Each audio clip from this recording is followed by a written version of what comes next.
chaque homme qui prête l'oreille, qui prête attention et qui met en pratique ce que le Seigneur lui indique à ce qui concerne les conditions à remplir pour obtenir les promesses de la part du Seigneur, s'en sort toujours.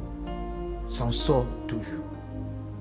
J'aimerais que chacun de nous comprenne ceci, que tout ce que Dieu fera pour que nous quittons du niveau où nous sommes et accéder au prochain niveau, auront toujours besoin d'une instruction, d'un sacrifice, certainement plus haut que ce que nous avons offert dans le temps passé.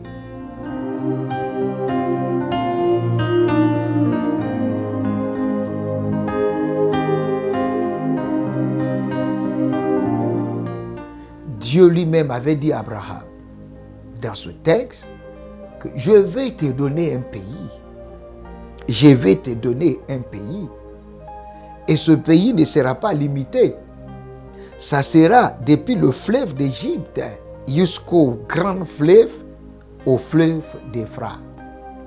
Je veux te le donner. Mais pour que tu puisses l'avoir, voici ce que je demande de toi. Genèse chapitre 15, verset 9.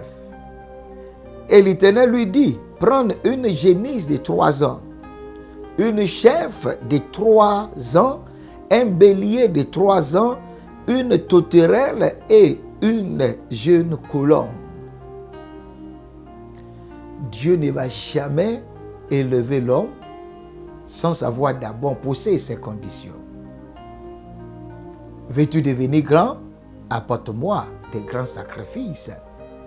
Mais Seigneur, je t'avais apporté des sacrifices dans le temps passé. Et le Seigneur te dira, ce que tu m'avais apporté, c'est ce qui t'avait amené là où tu es. Et si tu veux aller au-delà de ça, voici la nouvelle condition que je te pose. Et nous bénissons le Seigneur pour la vie d'Abraham. Au verset 10, Abraham prit tous ses animaux. Abraham prit tous ses animaux, les coupa par le milieu et mit chaque morceau l'un vis-à-vis de l'autre. Mais il ne partagea point les oiseaux. Wow.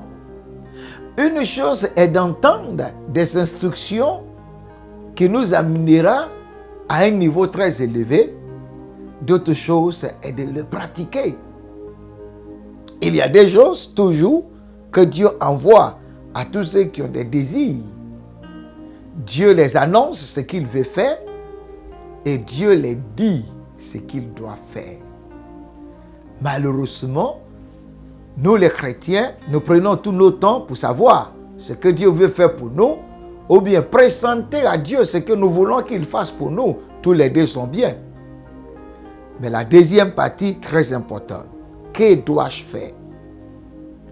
Abraham avait reçu ce qu'il devrait faire. Et il avait fait quelque chose d'extraordinaire. Instantanément, sans perdre du temps, sans se traîner là-dessus, la Bible dit au verset 10, Abraham prit tous ses animaux, 5 animaux. Il n'avait pas pris 3, il n'avait pas pris 2, il n'avait pas pris 4. Il avait pris tous les 5 animaux. Donc le Seigneur lui avait ordonné au verset précédent. Il n'avait pas simplement juste pris ces animaux pour les garder et pour dire au Seigneur, voici des animaux, mais je les garde. La Bible dit, il avait pris ces animaux, il les avait coupés par le milieu. Et il avait mis chaque morceau l'un vis-à-vis de l'autre, mais il ne partagea point les oiseaux. Très important, les amis, tout ce que Dieu vous a dit de faire, si vous pouvez oser de le faire, si vous pouvez rassembler ce que Dieu vous demande de faire, les sacrifices que le Seigneur vous demande de faire, si vous pouvez juste les rassembler, ça fait mal. C'est pénible, ça coûte cher. Mais regardez aussi ce que Dieu vous a promis. Je te donnerai tout ce pays.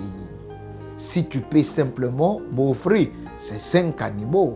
Abraham l'avait fait et nous l'avons vu plus tard que Dieu avait donné tous ces pays à la postérité d'Abraham.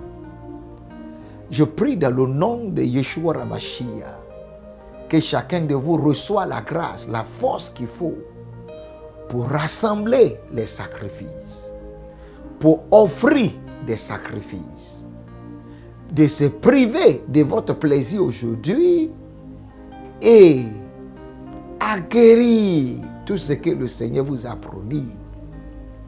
Que la grâce de Dieu Tout-Puissant vous soit accordée d'entrer dans cette dimension où Dieu ne bénira pas seulement votre maison, mais qui vous donnera tout un pays, toute une nation, toute une commune, une gloire exceptionnelle. Que la paix du Seigneur soit avec vous et on se revoit en ce moment demain. Shalom.